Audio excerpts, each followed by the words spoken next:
Hello friends, welcome on digital सानू। आज हम इस वीडियो में गूगल की एक नई अपडेट के बारे में बात करेंगे जिसका नाम है हेल्पफुल कंटेंट अपडेट।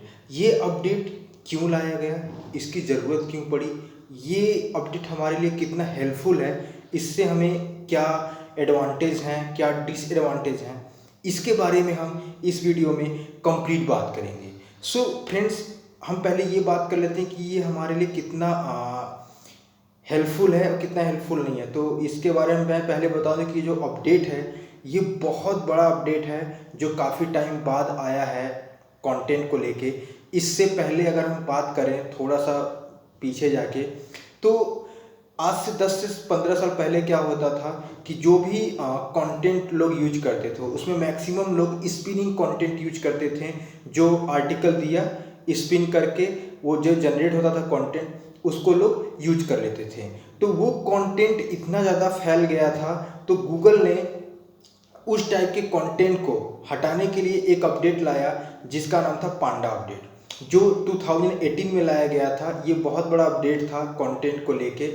फिर 2011 के बाद 11 साल बाद 2022 में ये हमारा हेल्पफुल कंटेंट अपडेट आया है। ये भी हमारा कंटेंट को लेके अपडेट आया है जो बहुत ही इम्पॉर्टेंट है और बहुत ही इफ़ेक्टफुल है। तो ये इस टाइम क्यों लाया गया है बेसिकली, तो इस टाइम लाने का बहुत रीज़न है। तो इसमें हम कुछ रीजंस के ऊपर बात करेंगे, जिसमें सबसे पहला रीज़न है आज की डेट में लोग स्पिनिंग कंटेंट की जगह अब एआई कंटेंट यूज कर रहे हैं। मार्केट में बहुत सारे एआई टूल आ गए हैं, आर्टिफिशियल इंटेलिजेंस टूल आ गए हैं जो बहुत ही अच्छे अच्छे आर्टिकल जनरेट करके देते हैं। लोग उसको यूज करते हैं और उसको यूज कर रहे हैं, जिसकी वजह से क्या हो रहा है कि ये भी कंटेंट मार्केट में इतना ज़्यादा फैल चुका है कि गूगल को जो राइट वेबसाइट है या फिर जो राइट कंटेंट है वहाँ तक नहीं पहुँच पा रहा यूजर, और इस बेकार टाइप के लोग कंटेंट को रैंक करा के यूजर्स को दिखा रहे हैं, जिससे यूजर का एक्सपीरियंस बहुत ही अच्छा नहीं हो पा रहा है। उसका बेसिकली बात करें तो उसका रिक्वायरमेंट फुलफिल नहीं हो पा रहा है। सो इसी टाइप के कंटेंट को लेके, एआई कंटेंट को ही लेके ये हेल्पफुल कंटेंट अपडेट लाया गया है। सो इससे जो एआई टूल्स के थ्रू जनरेट किए कंटेंट वो बहुत ज़्यादा इफेक्टफुल होंगे, अफेक्टेड होंगे इससे।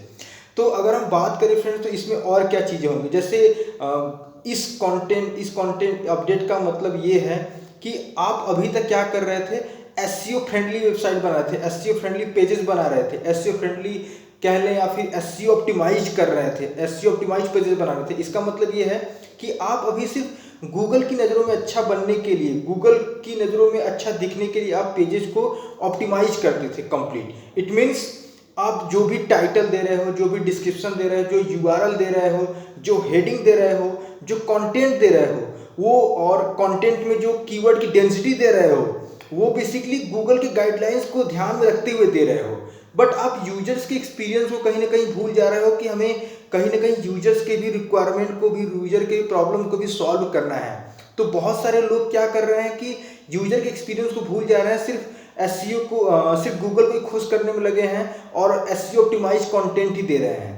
तो इस टाइप के कंटेंट को भी गूगल क्या करेगा, अब पेनलाइज करेगा, जो सिर्फ एसईओ के पॉइंट ऑफ व्यू से सिर्फ लिखे जा रहे हैं, यूजर्स के पॉइंट ऑफ व्यू से नहीं लिखे जा रहे हैं। दूसरा हमारा क्या है कि बहुत सारे लोग ऐसे हैं जो सिर्फ पेजेस इसी मोटिव से ही बना रहे हैं कि हमें ये पेजेस बनाने हैं और इसको रैंक कराना है, इससे ट्रैफिक जनरेट करना और इससे इनकम करना है। तो इस टाइप के भी कंटेंट अफेक्टेड होंगे जो सिर्फ इसी मोटिव से बनाए जा रहे हैं कि हमें इससे पैसे कमाने हैं, हमें लोगों के प्रॉब्लम को नहीं सॉल्व करना है, सिर्फ हमें कंटेंट देना है, ट्रैफिक जनरेट करना है, उससे पैसे कमाने हैं। तो इस टाइप के भी जो कंटेंट है वो भी इससे अफेक्टेड होंगे। क्यों? क्योंकि कहीं ना कहीं आप जब पैसे कमाने के चक्कर में पड़ते हो या फिर जब इस टाइप से बहुत ज़्यादा कंटेंट देते हो तो उसमें आप कहीं ना कहीं यूजर के एक्सपीरियंस को कॉम्प्रोमाइज़ करते हो। क्यों? क्योंकि बहुत बार आप खुद ऐसे आर्टिकल लिखते होगे जो आप खुद नहीं पढ़ते हो तो समझ पाते हो कि ये हम कहने का हमारा मतलब बेसिकली समरी क्या है, इसका कंक्लूजन क्या है इस आर्टिकल का, हम खुद नहीं उससे जस्टिफाई कर पाते अपने आप को कि हम कहना क्या चाहते हैं। तो वही सेम चीज अब यूजर्स के पॉइंट ऑफ व्यू सोचो ना कि आप जो कंटेंट दे रहे हो आप कैसे समझ सकते हो कि ये कंटेंट सामने वाले के लिए भी यूजफुल होगा। दूसरा चीज़ कि मैंने बात किया कि बहुत सारे लोग हैं जो आजकल ब्लॉगिंग वेबसाइट बना रहे हैं और सिर्फ इसी मोटिव से बना रहे हैं कि हमें ब्लॉगिंग वेबसाइट बनाना है, ब्लॉग भर भर के देना है, उसे ट्रैफिक जनरेट करना है, उससे इनकम कमाना है। तो उसमें क्या करते हैं लोग, ये एआई कंटेंट बहुत ज़्यादा बल्क में कंटेंट देते हैं और पेजेस को रैंक भी करा दे रहे थे। बस इस अपडेट के बाद वो बहुत जो इस टाइप के कंटेंट है वो कम्प्लीटली पेनलाइज होंगे और गूगल वो सारे साइटों को एक तरह से रैंक में एकदम डाउन करने वाला है। तो ये आपके लिए एक बहुत ही बैड सिग्नल है गूगल की तरफ से। अगर आप इस टाइप की चीज़ें कर रहे हैं तो अभी स्टॉप कर दो उस चीज़ को करना है और आप यूजर्स के एक्सपीरियंस को ध्यान रखते हुए कंटेंट को लिखें, कंटेंट को ब्रीफ में लिखें। इट मीन्स कंप्लीट कंटेंट को इतना रिजल्ट ओरिएंटेड बनाएं कि अगर कोई यूजर्स आ रहा है, अगर उस प्रॉब्लम को लेकर गूगल पे सर्च कर रहा है, अगर आपकी वेबसाइट पे आ रहा है तो आप उसकी प्रॉब्लम को कंप्लीट सॉर्ट आउट करो। वो कंटेंट ऐसा होना चाहिए कि वो जिस प्रॉब्लम को लेकर उसका वहाँ पे सोल्यूशन मिल जाए। ये नहीं कि आपने कुछ वेबसाइट पे कुछ और दिया था टाइटल में जिसके लिए वो क्लिक करके आया, बट आपने पेजेस पे कुछ और ही कंटेंट दे रखा है। तो ये बहुत गलत है, ये यूजर एक्सपीरियंस अच्छा नहीं रहेगा और वो आपकी तुरंत वेबसाइट से स्किप कर जाएगा। तो इस केस में क्या होगा, जब इससे क्या होता है कि गूगल की नज़रों में आपकी वेबसाइट को लेके एक बैड सिग्नल जाता है, जो अगर ये बैड सिग्नल बहुत ज़्यादा हो जाता है तो गूगल आपकी वेबसाइट को डाउन कर देता है और इस अपडेट के बाद और ज़्यादा डाउन करेगा। क्यों? क्योंकि आपका जो कंटेंट है वो यूजर फ्रेंडली नहीं है, यूजर एक्सपीरियंस उसका अच्छा नहीं है। और आपको कंटेंट अभी जैसे मैं अगर ब्लॉगिंग वेबसाइट की बात करूँ, एफिलिएट वेबसाइट्स की बात करूँ, तो इसके लिए अभी कुछ ही टाइम पहले गूगल ने एक और अपडेट लाया था, प्रोडक्ट रिव्यू अपडेट, जिसमें उसकी कंप्लीट गाइडलाइंस है कि आपको गाइडलाइंस के अंतर्गत ही चीज़ों को लिखना है। उसमें हम थोड़ा सा बताना चाहेंगे कि उसमें क्या था कि आप जो कंटेंट दे रहे हो, उसमें आप जिस भी प्रोडक्ट के बारे में रिव्यू दे रहे हो, पहले आपने क्या उस प्रोडक्ट को खुद यूज किया है, आपका रियल यूजर एक्सपीरियंस कैसा था उस प्रोडक्ट को लेके कि आप उसके बारे में रिव्यू कर रहे हो। आपने बहुत बार क्या होता है कि लोग उसके प्रोडक्ट को जेन्युइनली यूज तो करते नहीं है, बट उसके बारे में लिख देते हैं, या तो खुद से लिखते हैं या थोड़ा बहुत जानते हैं, या फिर किसी दूसरे का पढ़ लिया प्रोडक्ट के बारे में और वहां से लिख दिया, बट उसको रियल कभी एक्सपीरियंस नहीं किया उस प्रोडक्ट को। तो गूगल ने इसी टाइप की चीज़ों को लेके प्रोडक्ट रिव्यू अपडेट लाया था, जो इस टाइप के कंटेंट थे कि लोग रियल यूजर एक्सपीरियंस कभी नहीं किए हैं उस प्रोडक्ट को लेके और उसके बारे में आपने कंटेंट दे दिया। ऐसा नहीं है कि हो सकता है कि आप सारे प्रोडक्ट यूज करो, बट आपका जो कंटेंट होना चाहिए वो बहुत सॉलिड होना चाहिए, ताकि आप अगर आप जो इमेजेस यूज कर रहे हो वो रियल इमेजेस यूज करो कि आपने जो यूज किया, आपने जो एक्सपीरियंस किया प्रोडक्ट को लेके, आप वो चीज़ वहाँ बताइए कि आपने बेसिकली सही में वो चीज़ जो आपने यूज किया वो आपके लिए इफेक्टफुल था या फिर नहीं था। आप वहाँ पे जेन्युइन चीज़ें यूज कीजिए और गूगल इस चीज़ को प्रायोरिटी देता है, जेन्युइन चीज़ों को। वो अब फेक की चीज़ों को नहीं प्रायोरिटी देता है कि आपने सपोज करो आपकी अपने टॉप 10 वॉच के बारे में बता रहे हैं एक पेज के ऊपर, एक ब्लॉग के अंदर, बट उसमें 10 घड़ी की इमेजेस उठा लिया आपने, थोड़ा थोड़ा कंटेंट ले लिया और पब्लिश कर दिया उस चीज़ को। तो ऐसा अब वो गूगल ऐसा नहीं चाहता। आप जिस 10 प्रोडक्ट के बारे में रिव्यू कर रहे हो उसके बारे में कंप्लीट इन्फॉर्मेशन दो, या फिर अगर आप किसी एक पेज पे थोड़ा थोड़ा इन्फॉर्मेशन दे के टॉप 10 लिस्ट बना रहे हो, तो आप टॉप 1 जो है, टॉप 2 है, इसके लिए एक डेडिकेटेड ब्लॉग लिखो और इस ब्लॉग को उस पेज पे लैंड कराओ, ताकि वहाँ पे यूजर्स को एक कंप्लीट इन्फॉर्मेशन मिल सके। क्यों? क्योंकि यहाँ पे तो आपने टॉप 10 वॉच के बारे में बात किया, बट यहाँ पे उसके बारे में डिटेल बात नहीं किया। तो इसके लिए अगर डिटेल बात कर रहे हो तो उसके लिए डेडिकेटेड पेज बना दो, ताकि वहाँ पे जो यूजर जाके कंप्लीट इन्फॉर्मेशन ले सके कि बेसिकली ये प्रोडक्ट कैसा है, कैसा नहीं है। तो आइए हम नेक्स्ट बात करेंगे अब कि ये हमारा किस टाइप की वेबसाइट्स को अफेक्ट करेगा। तो बेसिकली ये जो अपडेट है ये उस टाइप की वेबसाइट को बहुत ज़्यादा अफेक्ट करेगा जो बल्क में कंटेंट पब्लिश करते हैं। इसका मतलब किसी टूल के थ्रू बल्क में कंटेंट क्रिएट किया, थोड़ा बहुत उसमें माइनर चेंज किया और पब्लिश कर दिया। तो जो आप इस टाइप से बल्क में कंटेंट क्रिएट कर रहे हो, बल्क में कंटेंट पब्लिश कर रहे हो टूल के थ्रू, आप ये करना अभी तुरंत बंद कर दो। क्यों? क्योंकि ये जो अपडेट है ये 25 अगस्त से स्टार्ट हो गया है और इसको मैक्सिमम 1 से 2 वीक लगेंगे कम्प्लीटली रोल आउट होने में सबके लिए। तो अभी टाइम नहीं है।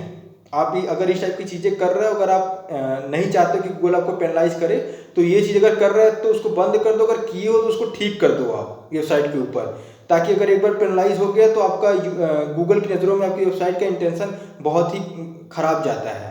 दूसरा, अगर आपका कोई एक वेबसाइट है या ब्लॉग है, आप उसमें कोशिश करो कि किसी एक पर्टिकुलर आप जो आपका टॉपिक है या फिर आपका जो जिस प्रॉब्लम को लेके आपने वेबसाइट बनाया था, सिर्फ उसी प्रॉब्लम के ऊपर बात करो। ये नहीं कि आप 10 बहुत ज़्यादा प्रॉब्लम्स के ऊपर बात कर रहे हो, उसमें मल्टीपल नीश की चीज़ें बता रहे हो। उसमें आपने ये हेल्थ से रिलेटेड ब्लॉगिंग वेबसाइट बनाई थी, बट इसमें आप किचन के भी रिव्यू कर रहे हो और अदर भी होम डेकोर के प्रोडक्ट के रिव्यू कर रहे हो, तो ये गलत है। अगर आप इस टाइप से मल्टीपल निश की चीज़ें करोगे तो इससे गूगल भी कंफ्यूज रहता है कि आप आपका जो ब्लॉगिंग वेबसाइट है इसका इंटेंशन क्या है, ये आप किस टाइप के ऑडियंस के प्रॉब्लम को सॉल्व कर रहे हो। तो वो कंफ्यूज रहता है और इसका यूजर एक्सपीरियंस भी अच्छा नहीं रहता है। तो आप अगर आप इस टाइप की मल्टीपल चीज़ें कर रहे हो एक ही ब्लॉग के अंदर, तो उसको अभी बंद कर दो।